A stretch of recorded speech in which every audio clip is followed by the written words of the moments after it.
La Bible du semeur. Proverbes chapitre 2. Pourquoi rechercher la sagesse? Mon fils, si tu acceptes mes paroles, si tu conserves mes préceptes au fond de toi-même, si tu prêtes une oreille attentive à la sagesse, en inclinant ton cœur vers l'intelligence. Oui, si tu fais appel au discernement, si tu recherches l'intelligence, si tu la recherches comme de l'argent, si tu creuses pour la trouver comme pour découvrir des trésors, alors tu comprendras ce qu'est craindre l'Éternel, et tu apprendras à connaître Dieu, car l'Éternel donne la sagesse, et ce sont ses paroles qui procurent la connaissance et l'intelligence. Il réserve son secours aux hommes droits. Comme un bouclier, il protège ceux qui vivent de manière intègre. Il préserve ceux qui vivent selon la droiture. Il veille sur le cheminement de ceux qui lui sont fidèles. Alors tu apprendras à discerner ce qui est juste, conforme au droit, à vivre selon la droiture, et à reconnaître tous les sentiers du bien. Alors la sagesse pénétrera dans ton cœur, et la connaissance fera tes délices. La réflexion sera ta sauvegarde, et l'intelligence veillera sur toi, pour te préserver de la mauvaise voie et des hommes qui tiennent des propos fourbes, de ceux qui abandonnent le droit chemin, pour s'engager dans des sentiers obscurs, qui prennent plaisir à faire le mal, qui sont tout contents de s'enfoncer dans la perversité, dont les chemins sont tortueux, et le comportement pervers. Alors tu seras aussi préservé de la femme d'autrui, de l'inconnu aux paroles enjôleuses, qui abandonne l'époux de sa jeunesse, et qui a oublié l'alliance conclue au nom de son Dieu. Elle sombre vers la mort qui est sa demeure, et sa conduite mène au séjour des trépassés. Aucun de ceux qui vont chez elle n'en revient. Aucun ne retrouve les chemins de la vie. Si tu écoutes mes conseils, tu marcheras sur le chemin des hommes de bien, et tu suivras les sentiers des justes. Car les hommes droits habiteront le pays, et ceux qui sont intègres s'y maintiendront. Mais les méchants en seront extirpés, et les traîtres en seront arrachés. Psaume chapitre de 6 à 10. Psaume 6. Au secours. Au chef de chœur. Un psaume de David, à chanter avec accompagnement de harpe à 8 cordes.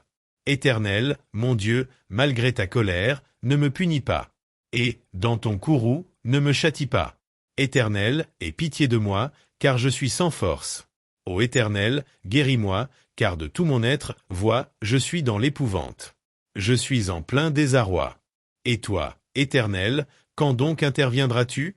Ne voudrais-tu pas revenir vers moi pour me délivrer? Dans ton amour, sauve-moi, car ceux qui sont morts ne sont plus capables de parler de toi. Qui peut te louer au séjour des morts? Or, à force de gémir, je suis épuisé. Et, durant la nuit, sur mon lit, je pleure. Ma couche est trempée, inondée de larmes.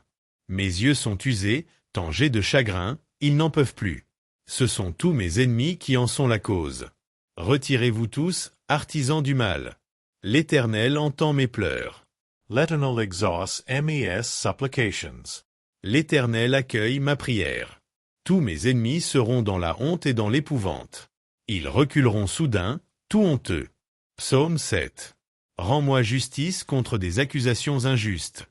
Complainte de David qu'il chanta au Seigneur au sujet de ce que Couche le Benjaminite avait dit. Ô Éternel, mon Dieu, en toi, j'ai un refuge. Viens, sauve-moi de ceux qui me poursuivent. Viens donc me délivrer. Sinon, comme des lions, ils vont me déchirer. Je serai mis en pièces sans que personne ne vienne à mon secours. Ô Éternel, mon Dieu, si j'ai agi comme on me le reproche, si j'ai commis une injustice, si j'ai causé du tort à mon ami, si, sans raison, j'ai dépouillé mon adversaire, alors, qu'un ennemi se mette à me poursuivre, qu'il me rattrape et me piétine, qu'il traîne mon honneur dans la poussière. Ô Éternel, dans ta colère, lève-toi. Dresse-toi contre la furie de ceux qui sont mes adversaires. Entre en action en ma faveur, toi qui as établi le droit. Que les peuples s'assemblent autour de toi. Et toi, domine-les des hauteurs de ton trône. Ô Éternel, toi le juge des peuples. Rends-moi justice et agis selon ma droiture. Qu'il me soit fait selon mon innocence. Mets donc un terme aux méfaits des méchants. Et affermis le juste. Toi qui es juste et qui sondes les cœurs et les désirs secrets. Dieu est mon bouclier. Il sauve qui a le cœur droit. Dieu est un juste juge, qui, chaque jour, fait sentir son indignation, à qui ne revient pas à lui. L'ennemi aiguise son glaive. Il tend son arc et se met à viser. Il se prépare des armes meurtrières. Et il apprête des flèches enflammées. Il conçoit des méfaits, porte en son sein de quoi répandre la misère, et il accouche de la fausseté. Il creuse en terre un trou profond. Mais, dans la fosse qu'il a faite, c'est lui qui tombera. Son mauvais coup se retournera contre lui, et sa violence lui retombera sur la tête. Je louerai l'Éternel pour sa justice. Je célébrerai par des chants le Dieu Très-Haut. Psaume 8. Grandeur de Dieu et de l'homme. Au chef de chœur. Un psaume de David, à chanter avec accompagnement, de la harpe de Gath. Éternel, notre Seigneur, que ta gloire est admirable sur la terre tout entière. Au-dessus du ciel, on célèbre ta splendeur. De la bouche des petits enfants et des nourrissons, tu fais jaillir la louange à l'encontre de tes adversaires, pour imposer le silence à l'ennemi plein de hargne. Quand je contemple le ciel que tes doigts ont façonné, les étoiles et la lune que tes mains ont disposées, je me dis, qu'est-ce que l'homme, pour que tu en prennes soin? Et qu'est-ce qu'un être humain pour qu'à lui tu t'intéresses? Pourtant, tu l'as fait de peu inférieur à Dieu. Tu l'as couronné de gloire et d'honneur. Tu lui donnes de régner sur les œuvres de tes mains. Tu as tout mis sous ses pieds. Tout bétail, gros ou petit, et les animaux sauvages, tous les oiseaux dans les airs et les poissons de la mer, tous les êtres qui parcourent les sentiers des mers. Éternel, notre Seigneur, que ta gloire est admirable sur la terre tout entière. Psaume 9. Dieu fait justice. Un cantique de David dédié au chef de chœur, à chanter avec accompagnement de hautbois et de harpe. Je te louerai, ô Éternel, de tout mon cœur. Je veux raconter tes merveilles. Par toi, j'exulte d'allégresse. Je te célèbre par des chants, ô Dieu Très-Haut. Mes ennemis prennent la fuite. Sous tes coups, ils vont trébucher, ils vont périr devant ta face. Tu m'as rendu justice, et tu as défendu mon droit. Quand tu as siégé sur ton trône pour juger selon la justice. Tu as menacé les peuples païens, tu as fait périr le méchant, et effacé son souvenir pour toutes les générations. Plus d'ennemis. Ils sont ruinés à tout jamais, car tu as renversé leur ville. Le souvenir en est perdu. L'Éternel siège pour toujours. Voici, il a dressé son trône pour exercer ses jugements. C'est lui qui gouverne le monde avec droiture et équité, qui prononce le jugement avec justice sur les peuples. Oui, l'Éternel est un refuge pour ceux que l'on opprime, un lieu fort en temps de détresse. C'est pourquoi ceux qui te connaissent ont placé leur confiance en toi. Car toi, jamais, tu ne délaisses, ô Éternel, celui qui se tourne vers toi. Célébré par des chants l'Éternel, qui siège en Sion, et proclamé parmi les peuples ses hauts faits. Car il poursuit les meurtriers et se souvient de leurs victimes. Jamais il n'est indifférent aux cris des opprimés. Éternel, aie pitié de moi. Vois l'affliction où m'ont réduit ceux qui me vouent leur haine. C'est toi qui me fais remonter des portes de la mort, pour que je publie tes louanges, aux portes de ceux qui habitent la ville de Sion, et que je sois dans l'allégresse pour ton œuvre de délivrance. Les peuples païens tombent dans la fosse qu'il avait creusée de leurs mains. Leurs pieds se prennent dans le piège qu'il avait tendu en cachette. L'Éternel a montré qui il était, il fait justice. Et il prend le méchant à son propre filet. Jeu d'instruments. Que les méchants s'en aillent au séjour des morts. Tous les peuples païens qui ne se soucient pas de Dieu. Mais Dieu n'oublie pas à jamais les pauvres. L'espoir des affligés ne sera pas toujours déçu. Éternel, lève-toi. Que l'homme ne triomphe pas. Fais comparaître devant toi les peuples païens pour qu'ils soient jugés. Frappe-les de terreur, ô Éternel. Et que ces peuples sachent qu'ils ne sont que des hommes. Psalm 10. Pourquoi, Seigneur? Pourquoi, ô Éternel, es-tu si loin? Pourquoi te caches-tu au jour de la détresse? Le méchant, dans son arrogance, poursuit les pauvres. Il les prend dans ses traquenards. Le méchant tire vanité de son avidité. Le profiteur maudit et nargue l'Éternel. Le méchant, dans son arrogance, déclare « Dieu n'existe pas ». Il ne va pas chercher plus lointain, c'est là le fond de sa pensée. Toujours ses procédés lui réussissent. Tes jugements sont bien trop hauts pour retenir son attention. et il se débarrasse de tous ses adversaires. Il se dit, je ne risque rien, et je suis pour toujours à l'abri du malheur. Sa bouche ne fait que maudire, ses mots sont trompeurs et violents. Sous sa langue acérée fleurissent des propos méchants et blessants. Il est posté en embuscade à proximité des hameaux, et, dans un endroit bien caché, il assassine l'innocent. Ses yeux épient les faibles. Il se tapit dans sa cachette comme un lion dans sa tanière. Oui, il se met en embuscade pour attraper le pauvre. Il attrape le pauvre en l'attirant dans son filet. Alors le faible se courbe et chancelle, puis tombe vaincu par sa force. Il se dit, Dieu oubliera vite. Il ne regarde pas par là, d'ailleurs, il ne voit jamais rien. Lève-toi, Éternel. Do intervenes. Et n'oublie pas les malheureux. Pourquoi donc le méchant se moque-t-il de toi? Et pourquoi se dit-il, Dieu ne demande pas de compte? Pourtant, toi, tu vois bien la peine et la souffrance. Tu veilles pour tout prendre en main. Le faible s'abandonne à toi. Tu viens en aide à l'orphelin. Abats la force du méchant, ce criminel, et fais-le rendre compte du mal qu'il a commis pour qu'il n'en reste plus de traces. L'Éternel est roi à jamais, et les peuples païens disparaîtront de sur sa terre. Éternel, tu entends les attentes des affligés. Tu leur redonnes du courage et tu prêtes l'oreille, pour faire droit à l'orphelin, ainsi qu'à l'opprimé, et pour que l'homme, cette créature terrestre, cesse de semer la terreur. Jean chapitre 9 du verset 24 à 41. Les pharisiens firent donc venir une seconde fois celui qui avait été aveugle et lui dirent, « Honore Dieu en disant la vérité. Cet homme est un pécheur, nous le savons. S'il est pécheur ou non, répondit-il, je n'en sais rien. Mais il y a une chose que je sais, j'étais aveugle et maintenant, je vois. » Ils lui demandèrent de nouveau, « Qu'est-ce qu'il t'a fait?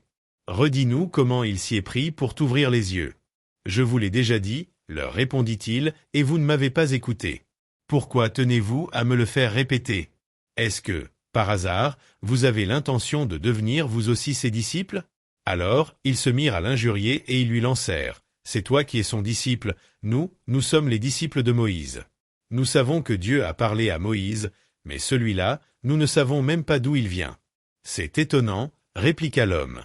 Voilà quelqu'un qui m'a ouvert les yeux et vous ne savez même pas d'où il est. Tout le monde sait que Dieu n'exauce pas les pécheurs, mais si quelqu'un est attaché à Dieu et fait sa volonté, il l'exauce. Depuis que le monde est monde, jamais on n'a entendu dire que quelqu'un ait rendu la vue à un aveugle de naissance. Si cet homme-là ne venait pas de Dieu, il n'aurait rien pu faire. Comment. Répondirent-ils, depuis ta naissance tu n'es que péché des pieds à la tête, et c'est toi qui veux nous faire la leçon. Et ils le mirent à la porte. Les vrais aveugles. Jésus apprit qu'il l'avait expulsé.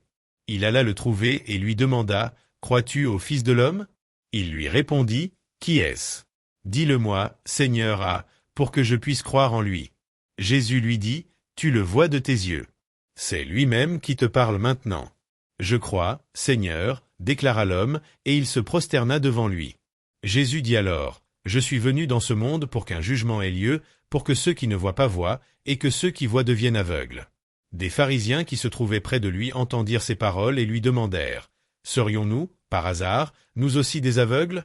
Si vous étiez de vrais aveugles, leur dit Jésus, vous ne seriez pas coupables. Mais voilà, vous prétendez que vous voyez, aussi votre culpabilité reste entière. » Deuxième livre des Chroniques chapitre 7. La gloire de l'Éternel remplit le temple.